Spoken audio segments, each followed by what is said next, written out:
Good morning. Morning Musings by Melinda. How's everybody doing today? I decided I'm going to be a superhero today and be Spider-Man.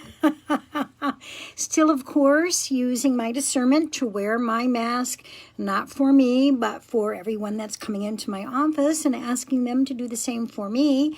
And it's really been great, the exchange of energy and how everybody has been in integrity and stayed in honor of each other here at the Empowered Living Center, as all of the practitioners here are wearing masks as well. With the upheaval in this country, we don't want to forget that COVID-19 is still on the rise in certain places, and that we need, in our discernment, to do what we can to be aware so that we are washing our hands and putting on a mask and taking care of ourselves and others with a consideration of the person that we're with. And we are seeing a lot of upheaval, a lot of crap being thrown at us. Good morning, Tina. And it's very hard to understand it from a spiritual perspective.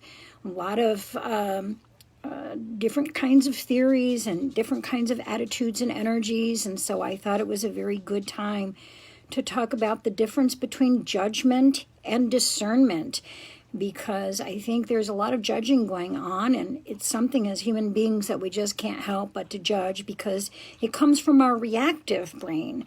We react in judgment, we respond in discernment, and when you're working with your higher power and the essence of who you are as a spiritual being and understand the connection to your soul, you have to work towards discernment and moving in a place where you're discerning how you need to respond rather than to react.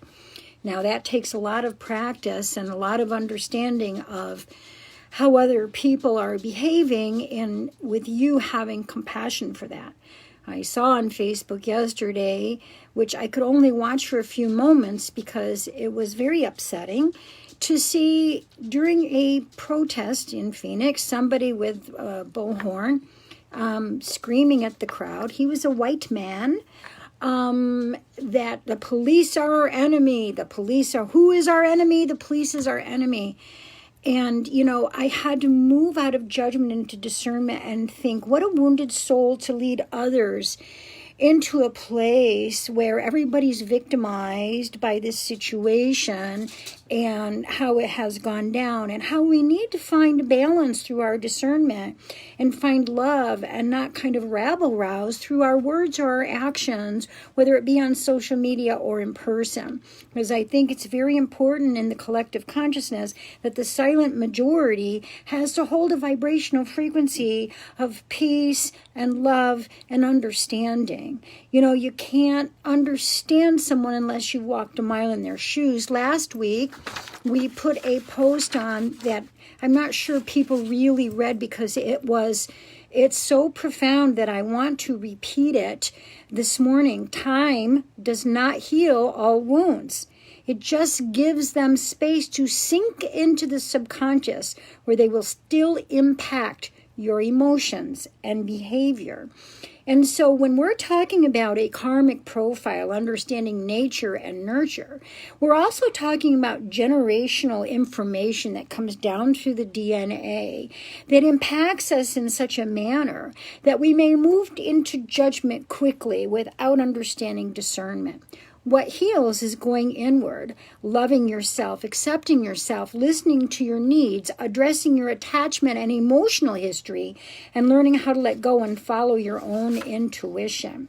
And that was a quote from somebody named Mishra. So it's such an amazing quote, because in our discernment, we have to go within and find out what makes us tick and what makes us judge in order to turn into a place where we don't judge, where we stay in neutrality, because a neutral energy is the opposite of both love and hate, by the way. When you hate something so viscerally, whether it be the police, which, is hard to fathom, or any group of people, which is hard to fathom.